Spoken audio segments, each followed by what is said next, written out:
Well, ever since I was born, I was told by my parents that I'm going to become a doctor like every other good little Indian boy. My father's a doctor, grandfather's a doctor, great-grandfather was a doctor. So I was naturally supposed to carry that torch. And so we decided, hey, why don't we put our content online? Because we'd love to not teach, but put it on the line, charge for it, and then we don't have to do our courses and we get our weekends back. Education without implementation is entertainment. I think more practices fail trying to do XYZ instead of the bread and butter basics dentistry. I have seen more people drive their practices into the ground trying to do sleep dentistry than just doing fillings and crowns. Now, do you ever run across a case where, from your perspective, the leadership is strong, but the results are poor? Welcome back to the Dental Economist Show. I'm your host, Mike Huffaker. Before we dive into today's conversation, as usual, just a quick reminder, if you're enjoying the show, please be sure to like, subscribe, or leave a review. Your support really helps us continue to bring valuable insights to dental professionals everywhere. Today, I'm very excited to welcome Dr. Sameer Puri, a respected leader in the dental industry and the Chief Clinical Officer at Imagen Dental Partners. With over 2 decades of experience in clinical practice and dental education, Dr. Sam has played a pivotal role in shaping the future of dental education and practice growth. Before joining Imagen Dental Partners, Dr. Puri was instrumental in Spear Education and CDOCS success, helping the organization grow by 24% annually and leading initiatives that transformed dental education. Dr. Sam, it is a pleasure to have you on the show today. How's everything going? Mike, thank you so much. I do want to clarify one thing. It was 24% growth for CDOCS, which I started, and Spear was behind us. So I'm very proud of that, even though I was a member of both. I was a VP of education. I actually ran the CDOCS department. So miss my old CDOCS and Spear colleagues, but it's time to move on after 17 years there. Yeah, so we were talking a little bit before we started, and this is, you're kind of in your third phase of your career. Let's talk a little bit about how you got into dental to start. Was dental in your family? A lot of conversations I have with folks, it's either father or relative or someone else. But what led you on the initial path to become a doctor and to go into your own practice? Well, ever since I was born, I was told by my parents that I'm going to become a doctor like every other good little Indian boy.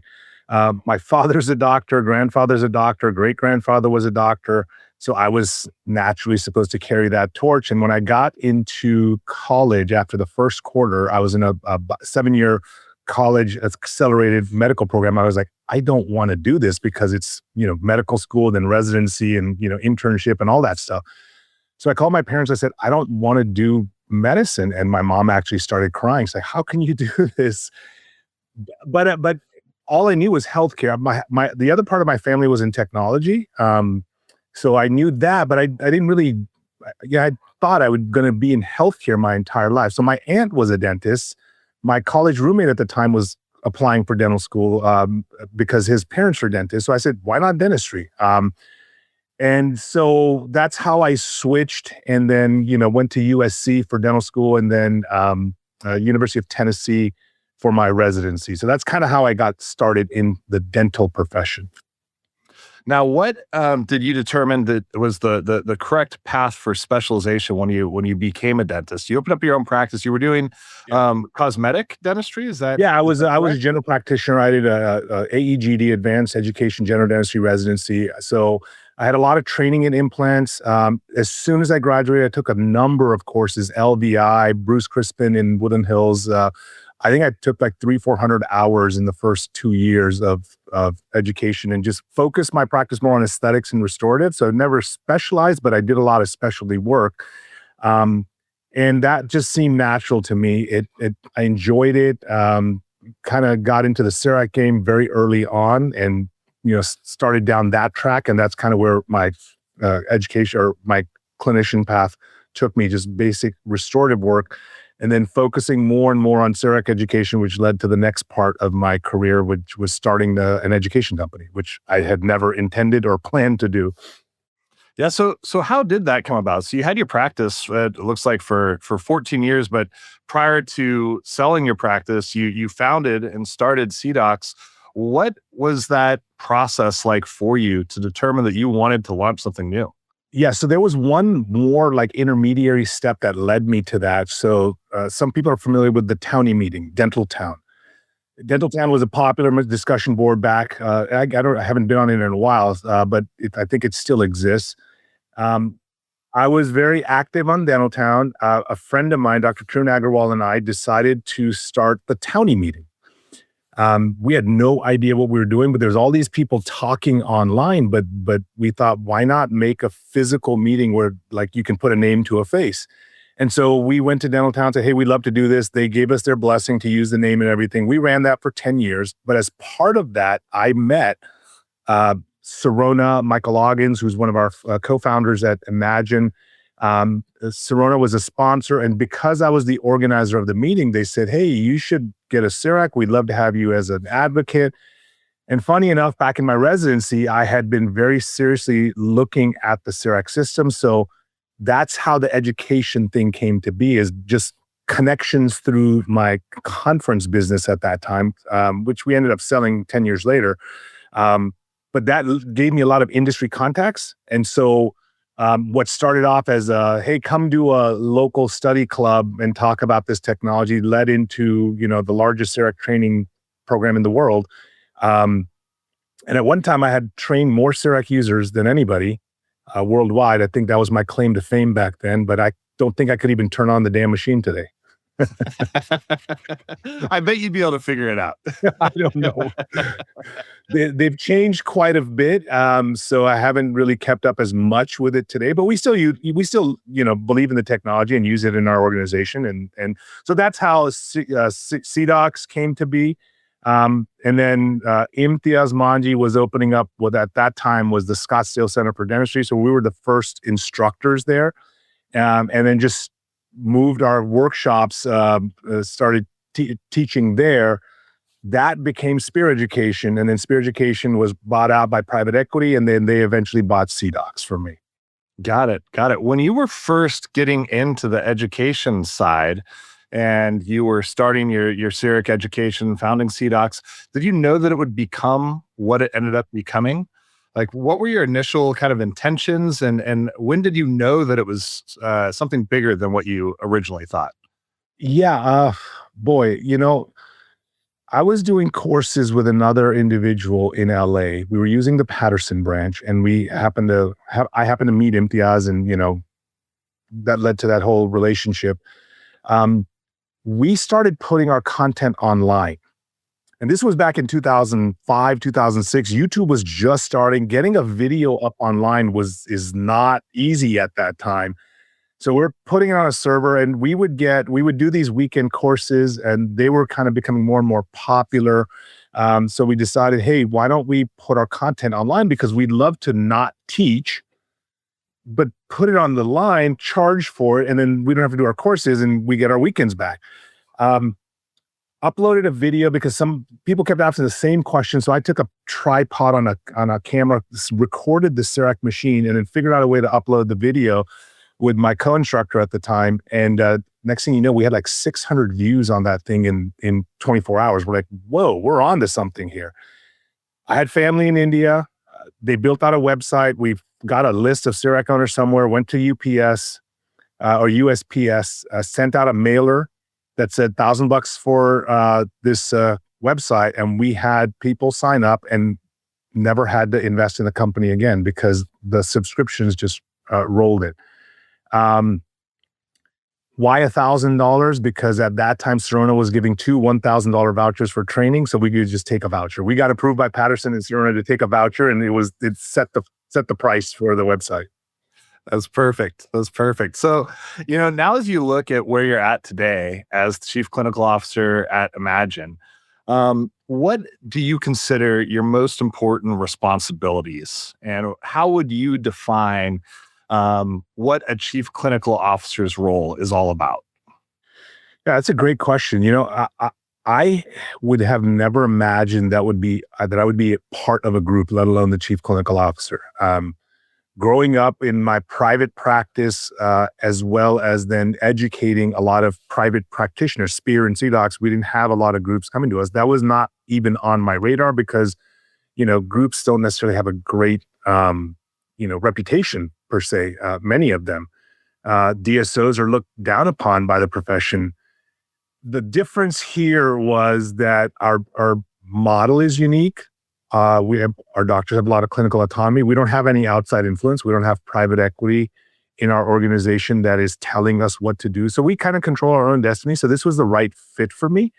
It took me a while to figure out what am I supposed to do as a chief clinical officer. I reached out to a bunch of my colleagues, and so right now my four main responsibilities are first of all, partner relations. So I just want to make sure that all of our partners have what they need to succeed. If they have any clinical issues or otherwise, then I want to be their first point of contact and find the resources within the organization to help solve those issues. Next is clinical compliance. So I lead the compliance committee. So we have 250 plus providers in our organization, and some great clinicians. But no matter how good you are, at some point, some patient's going to get upset at something, and so I deal with the committee that kind of helps with that. The third is education. So I obviously have a strong background in education. I built out a great curriculum at CDOCS. So we now have most of those workshops, so not exactly obviously the same ones, but the similar concept within our organization that we run ourselves at no cost to our partners and associates. So I want to make sure that every workshop we do is tied to two things: practice growth, better patient care. Like if it's not doing that, we don't want to do it. And then the kind of the last leg of, I guess not a stool, but the chair of my responsibility is, just business development. Like just having a lot of contacts, having lectured all over the world for 20 some odd years and done workshops. I was a host of Dentsply Strona World in front of 7,000 people for 7, 8, 9 years.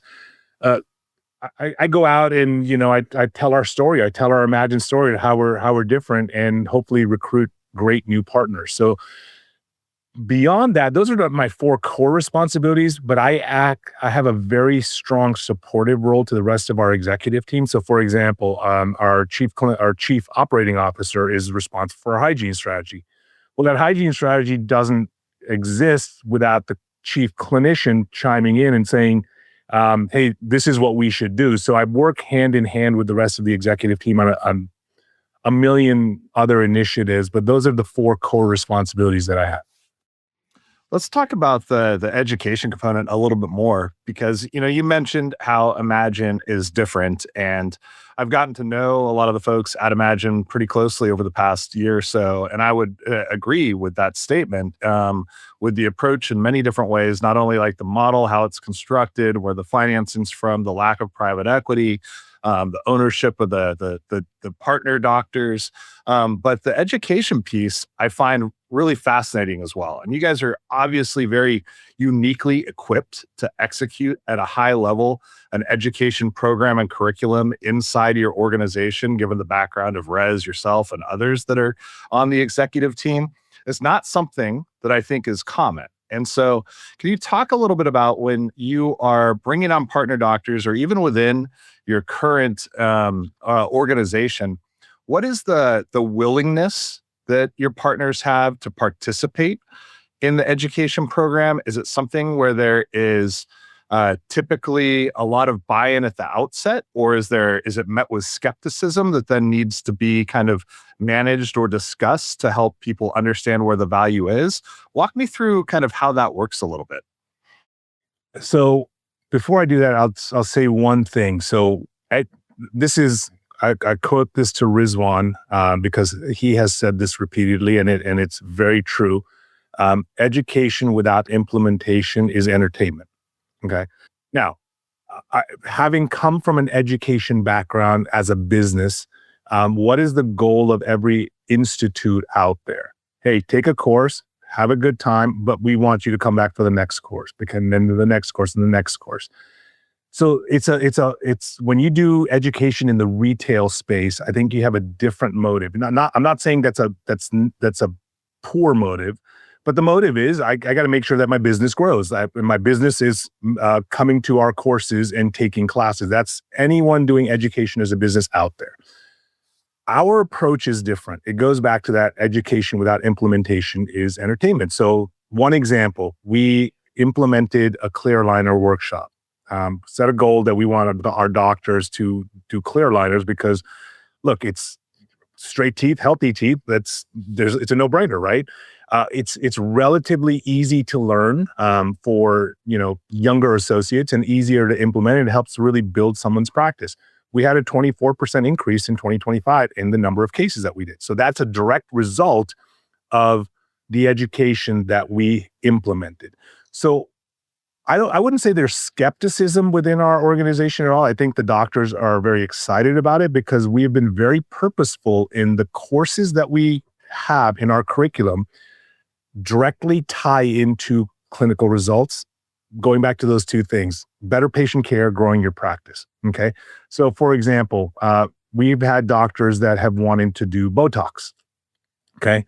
I have mixed feelings on that because I think you kind of start going down these rat holes of specialties and you end up not actually doing dentistry and you kind of I've seen a lot of people destroy their practices. You chase the dream, right, of something other than just filling.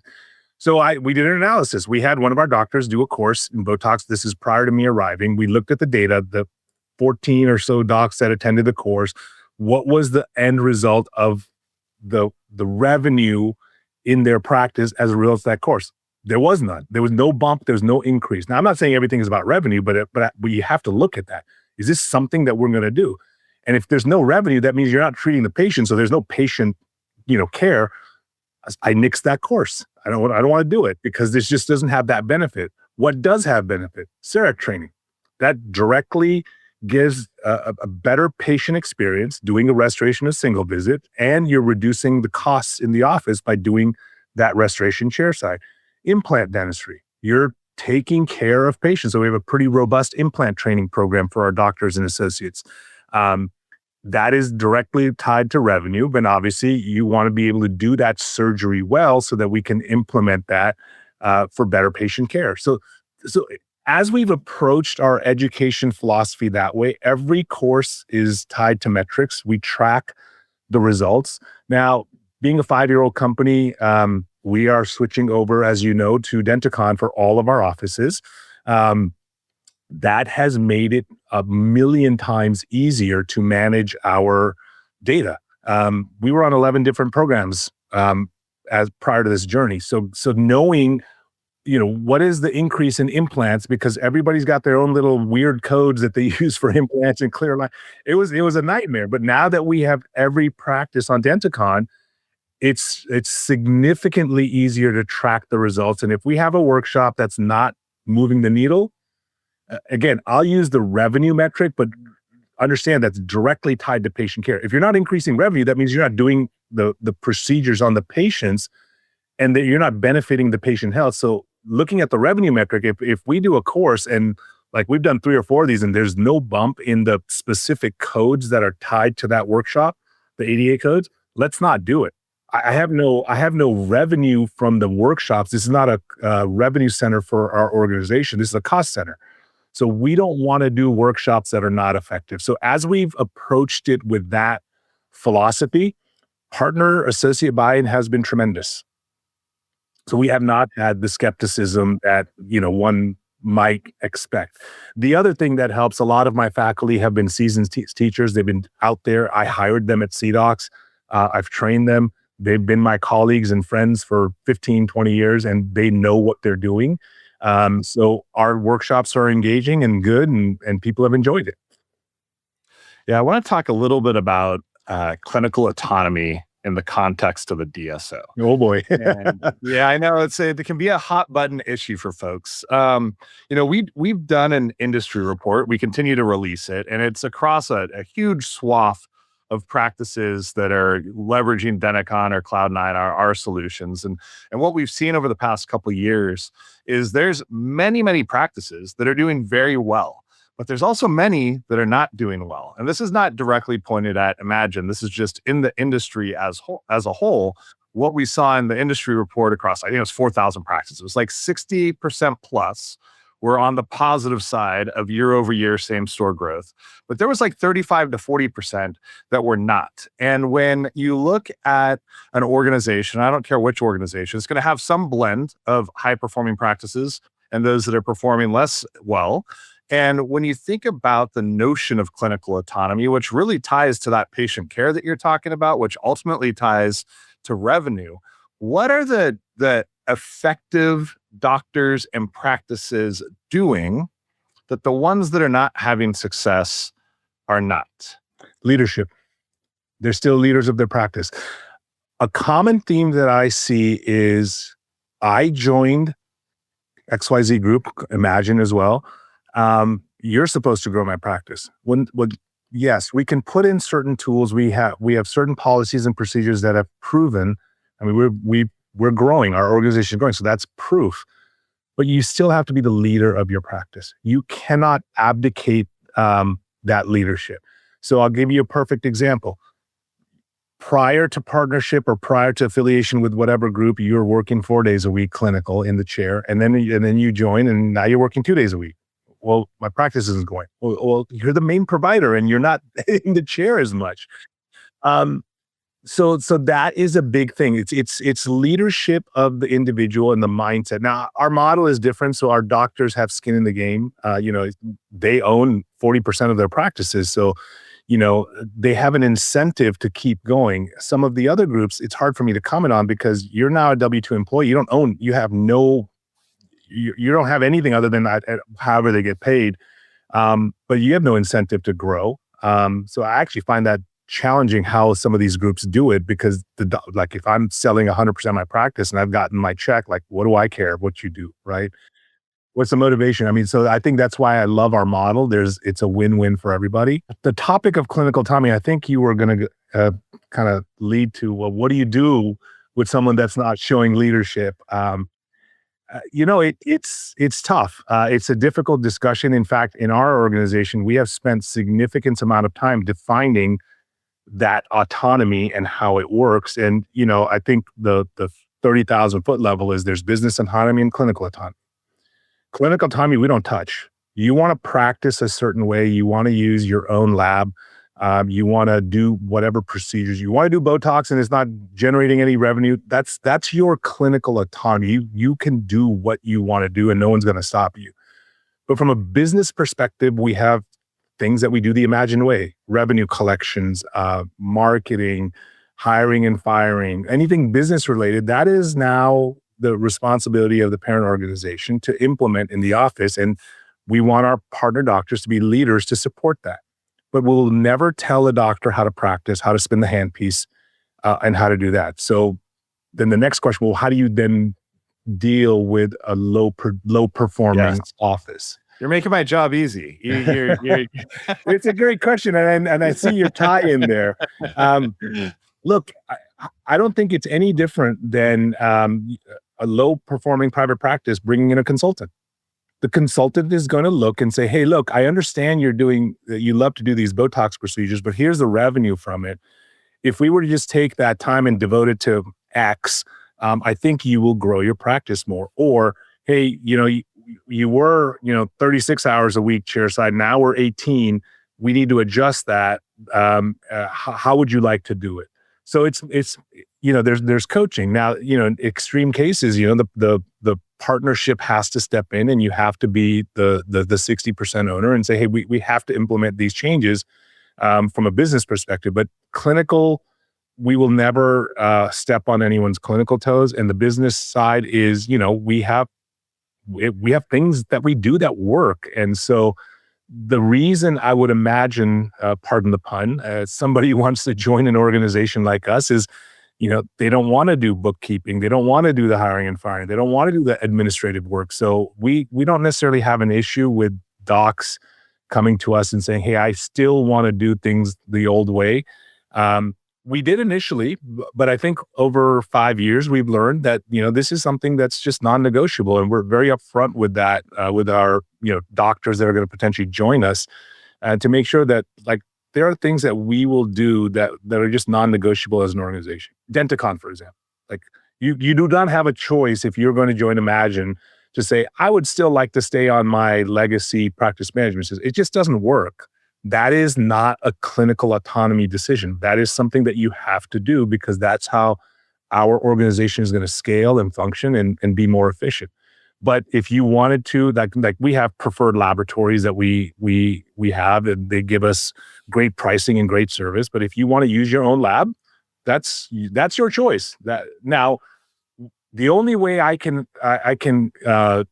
convince you that maybe you should switch lab is if we just look at the numbers. Hey, your lab percentage is 4 times higher than any other practice. Would you consider changing? We did that with a great partner of ours in Texas. She was using a clear aligner system that was 3 times the cost. She was very comfortable with it. She loved it. I said, hey, I don't want you to compromise care, but just try a case because we're able to get this from our other provider at a third the cost. And if you don't like it, then you continue to use what you have. She tried it. She loves it. She switched. Her practice saved $60,000-$70,000 a year in lab fees. That's significant. Now, do you ever run across a case where, from your perspective, the leadership is strong, but the results are poor?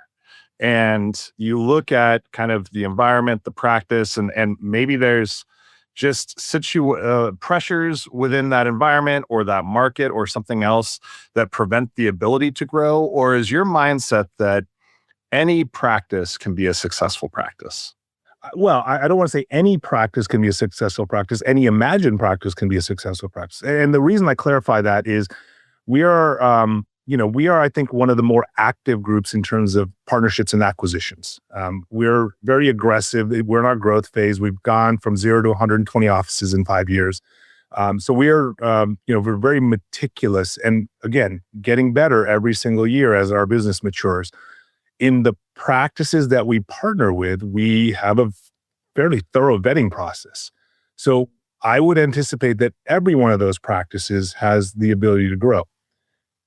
The reason I'm not comfortable saying that for all practices, because you might have situations where you're in just whatever your environment is that doesn't allow you to succeed. But that would be theoretically a practice that doesn't make it into the Imagen partnership. So we wouldn't necessarily work with them because we understand or we would realize those challenges, and that's not something that we want to get involved with. So now you work with a lot of partner doctors. You guys have the 130 practices that are now part of the Imagen organization. 120.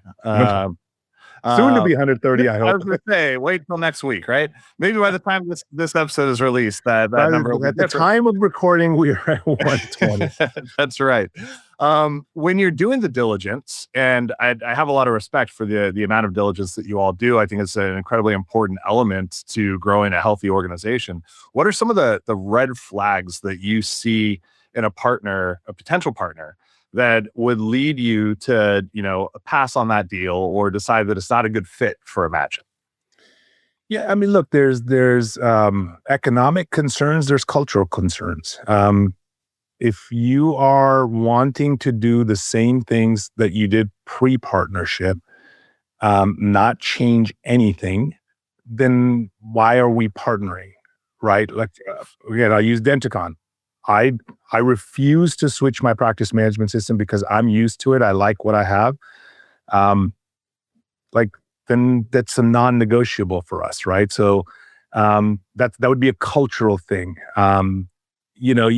We do an event where every prospective partner visits our headquarters. We have an event where we tell our story. They meet our team. We do a nice dinner, break bread. If there's flags that come up in that's something that we want to be aware of. So there's cultural things. And the other thing would be obviously economic concerns, that we see something in the economics that there's a red flag with one of our teams. Like, hey, I'm not comfortable with how they're billing. This is like potentially illegal. We're going to walk away from stuff like that. So when you go back, let's talk a little bit about the chair side hours. And I've seen this in a lot of groups, and I've seen it also train software implementations where it's so frustrating for the practice. The dentist doesn't even want to show up and work. They're just like, I hope this whole thing gets done without me, and I'll be back when it's all sorted through, which is absolutely not the right approach. But let's say that there's a doc that's like, look, I'd actually like to scale back my hours. That's my goal for my own personal growth. Would you have conversations with them about what it would look like to bring in an associate? Is that something 100%. that Imagen would Oh, I mean, support yeah, with? we have those conversations all day. I mean, I think that's the goal of every dentist is, I've worked to build up my practice. I would like to bring in an associate and cut back. That's not an issue, and we work on that daily. That is one of our strategic priorities in our organization to make sure our doctors can do that. The only challenge there is misaligned expectations. So, for example, hey guys, I'm ready to go, and I'm going to continue to do what I'm doing, and I've been working 4 days a week, and I'm going to do that till I retire, blah blah blah. And then 2 months in, you're like, I'm going to stop, and I'm going to stop tomorrow. If you say, hey, in the next 6 to 12 months, I'd like to start slowing down. Well, yeah, let's figure it out. Let's make it work. Let's figure out how we can replace your production. Let's figure out how we can replace the dentistry that you're doing and bring in a great associate who can eventually take over the practice. That's not an issue at all. The issue is I'm going to stop tomorrow and cut my hours in half. Well, that, since they're owners of the practice, that affects their income as well. So that's something that we just want to be aware of. Then you mentioned the CEREC workshops. You mentioned workshops on clear aligners and kind of adding that as another line that's available within the practices that can help drive business. When you look at the industry today and you look at different services, different procedures, maybe different products, what are some of the things that you see as opportunities for growth within individual practices? That is a great question. And I get that all day, every day from partners who say, I want to try X, Y, and Z. Great. Knock yourself out. I think more practices fail trying to do X, Y, Z instead of the bread and butter basics dentistry. I'll give you an example, and I think I'm going to probably piss some people off with this. Maybe not this audience, but sleep. I have seen more people drive their practices into the ground trying to do sleep dentistry and focusing strictly on sleep than just doing fillings and crowns and, the bread and butter stuff. Not saying that's not an important topic. That should be a part of your practice. But I've seen offices that say, I'm not doing anything else. I'm doing a sleep center, and you need a filling on number 3, you're going to have to do a sleep study at home because you're not breathing right. That's just not logical. So that would be an example of something that's done. Frankly, for me, the focus is the basics. I want you to be able to do a really good exam.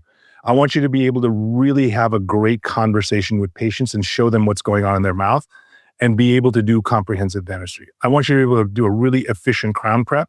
I want you to be able to do root canals and place implants if you like surgery. If you did that and got really, really good at the basics, there's not a lot of outside stuff that you have to really worry about. So frankly, my goal is just to make sure that we reinforce the foundation and the basics.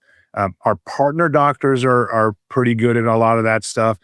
We do have a lot of young associates that come in, that graduate from dental school. And I finished dental school in 97. So I guess I'm coming up on 29 years of in the dental profession. I think the training today is different than it was back then. And even when I was graduating, the training was different than, graduating 10, 15 years earlier. You just didn't get as much hands-on with the patients in dental school. So, for our associates, we basically, if you're joined as an associate in our organization, we call it the pathway to partnership. We want our associates to have a great time, learn. We have a foundational program that they go through. That's 5 workshops that every associate we want them to go through. That's going to reinforce their basic skills. That's going to make them a better dentist. And then eventually that associate, we would love for them to eventually take over from one of our retiring partners. So that's been my focus, is not necessarily focus on ancillary stuff, but really building the foundation. Now, having said that, we do have some really advanced dentists. So we're doing an exocad course, for example, for about 15 of our doctors. That's led by one of our directors, our clinical directors. And the reason for that is they're doing large cases, they're doing full mouth stuff, they're doing all on X. And, if we can teach them some basic softwares, you can have, better patient care and save a tremendous amount on costs by, being more efficient with having some of that software in-house. So that's something I'm happy to invest in. Yeah. Yeah. So you kind of described like a suite of skills and procedures that if you can dial those in, you're going to experience growth in your practice. But you also included things like root canal and implants, which many clinicians are not necessarily as comfortable doing.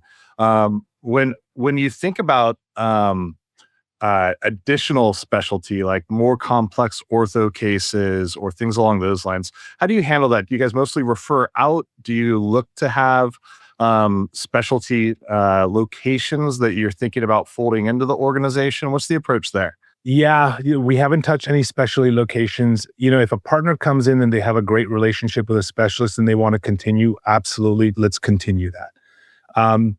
With regards to, let's just say root canals, of somewhat of a basic procedure, if we can do that in-house and do it well, everything I'm assuming we're going to do at the level of the specialist.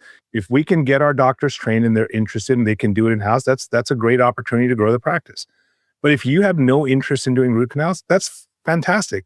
But then maybe that's where the associate who's going to join your practice loves doing those, is good at them. Let's look for those skills. Same thing for implants.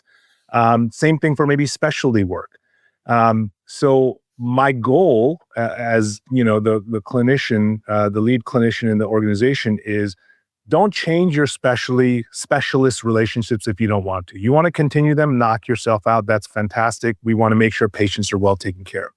But if you have wanted to do more specialty work, let's make sure we have the training, whether in-house or arrange that for you so that we can get you up to the skills of the specialist or bring in another provider that can help. Now, in terms of, the specialist strategy, that's something that is on my radar for the future. One of the things we need to do as an organization, so we're in 17 states. We want our focus now is to grow density. We want to be very dense in our region so that if for example, there's 10 offices in one area, then we can have an orthodontist that can go to those 10 offices and help treat them and be the preferred specialist in-house, or an endodontist or someone who loves to do implants and stuff like that. We're not I would say there's work to be done there. There's a lot of opportunity for us there. We haven't quite dialed that in just yet. Sure. Yeah, I love the premise of bringing in an associate or somebody else that augments the skill set of the existing clinician. And I mean, I think all of us as patients would certainly prefer to not have to be shot all over the place to different practices and to be able to get treated from the person that you are comfortable with, that you built a relationship over time. So when you look at the industry as a whole, you've been in dentistry for a long time. There's a lot of, headwinds currently that are often talked about, reimbursements and inflation and, hard to hire, like one thing after another. But yes, all of it. But if we put aside kind of the headwinds and you just think about, hey, this is this industry that I've poured my life into, what are some of the things that you are still very bullish on dentistry about? I think, yes, we have challenges. I think every profession has challenges. What I'm bullish about is that it's essentially recession proof. You have a toothache, you're gonna need to go. The awareness in this country for people taking care of the teeth is through the roof. I think that's not going to change anytime soon. I think that's good for us. If you look historically, dentistry, other than I think it was 2020 with the shutdown, has never had a negative year of growth. We've always grown. And I think, what I'm bullish about is that people with healthy mouths tend to be healthier in general. So we have an opportunity as an organization, as a industry, to change people's lives, really. I mean, this is not anything new, but more and more people are becoming aware of the ties between heart disease and periodontal work, right? So that's something that is making me bullish that we can help save lives. If it's not just a tooth cleaning, you're improving the lives of patients.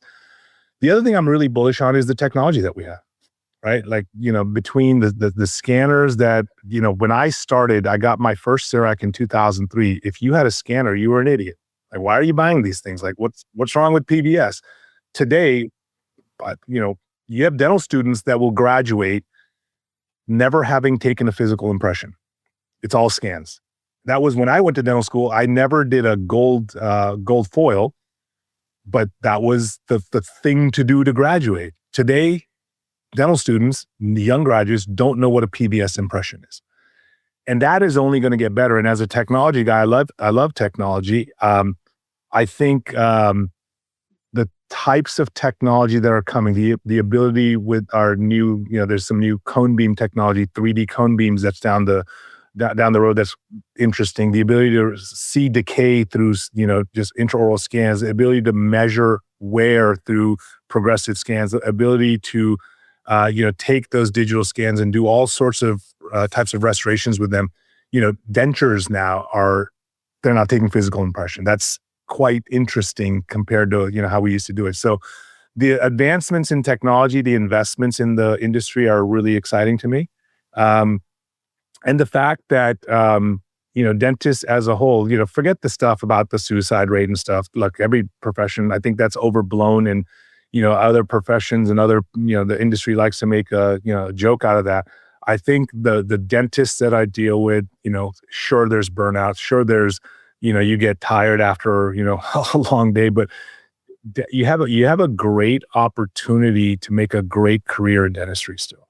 Right. And I don't think I can say that in other medical professions. I have many, many friends that are physicians. 100% of them will tell you they will not encourage their kids to go into medicine. I don't know that I would say the same about dentistry. My youngest daughter is now, I tried to get her to go to dental school. She did not want to do that, but she's training to become a master ceramist. She's an artist. So he fell in love with carving teeth and stacking porcelain. So she's at NYU right now. So I think that is really makes me bullish for my daughter to enter a great profession for her career. Yeah. You spent a lifetime in educating other people. How do you stay educated yourself? Where do you go for new knowledge and to kind of stay up to date on everything that's going on? I love to read. I'm currently in an MBA program. Very cool. I will be graduating in May. Why I did that, I have no freaking clue, but it was one of those things that I thought would be beneficial. I learned whatever business skills I know, which is not a lot, through the School of Hard Knocks. At Spear, at Imagen, I'm surrounded by some very, very smart business-minded people. So I understood some of the concepts and getting better. I figured I would do some sort of a formal business education, and that's kind of what led me to it. And I'm glad I did it. I've enjoyed it. But I am the odd man out in our executive team because I'm obviously the only clinician. We have a lot of, MBAs and CFOs and et cetera. And these guys are great at putting together their strategic plans. And I'm like, I don't know, let's just go fix some teeth, man. So I still struggle with some of that stuff, but that's certainly not my strength. But luckily I have some other strengths that I can offer to the group and help our organization. What's something that you're most excited for in 2026? It could be an initiative or something that you guys are working on, or just anything in general. Well, not to suck up to you, but Denticon is very exciting to us. We are about halfway through. We started last year. We had a very slow start because we were very meticulous in how we're doing. We want to make sure all the bugs are worked out. Now I think we're on a system, so that's going to really allow us to scale. For me, I've been part of Imagen since the day the first conversation was had about starting Imagen between Michael Oggins and Rezwan. I was investor number one. I tell this, it's a story. We sold our house and put the money into Imagen, right? But for the first three plus years, I had no idea what the business was doing. I was at Spear and CDOCS doing my thing. And, here I had this investment and hopefully it goes well. And then when I joined, obviously then you see, okay, this is how the sausage is made. And like we've grown, but we've got to fix a bunch of things. I truly feel that in 2026, we have a lot of great pieces in place. We have a new chief operating officer. She is fantastic. Our CFO is, world class. We have obviously a great CEO, and the rest of our executive team is spectacular. I truly feel that we've found our message. Not that we didn't know our message, but like we really are comfortable with what we can and can't do. Going back to clinical and business autonomy, I think we have a pretty good standing of saying when we can say no to a clinician without impeding their clinical autonomy. So I think a lot of those pieces are in place. I think outside of dentistry and Imagen, like I think the economy seems to be doing pretty good.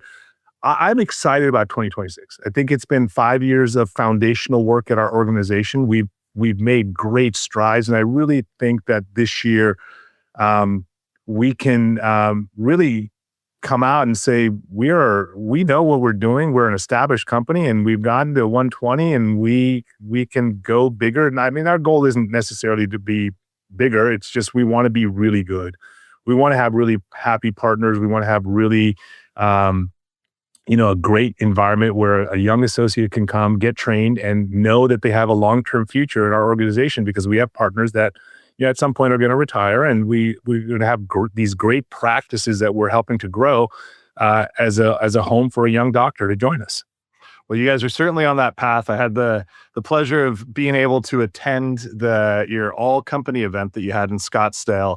And the first few minutes of the montage, I think it was one of your VPs of development or growth. And, the shots were fired at everybody. Shots were fired. It was a good time and everyone enjoyed it. You could just kind of feel that the culture was one of, some camaraderie. Let's not take ourselves so seriously all the time. Let's have a good time while we're building something amazing. Yeah, that was Dandy. We called them Dandy, Doug and Andy. Yes. The request has come many times to bring Dandy back. So they might be making another appearance in the future.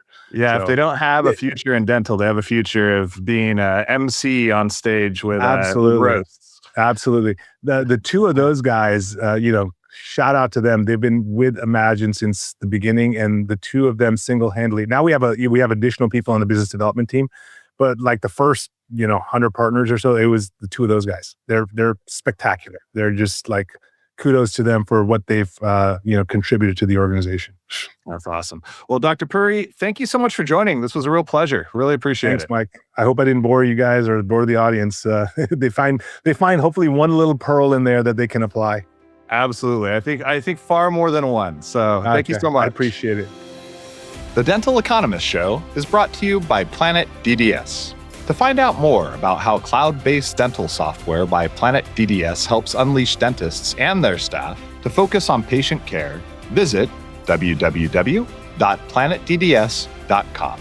Stay tuned for upcoming episodes by following wherever you listen to podcasts. Thanks for listening.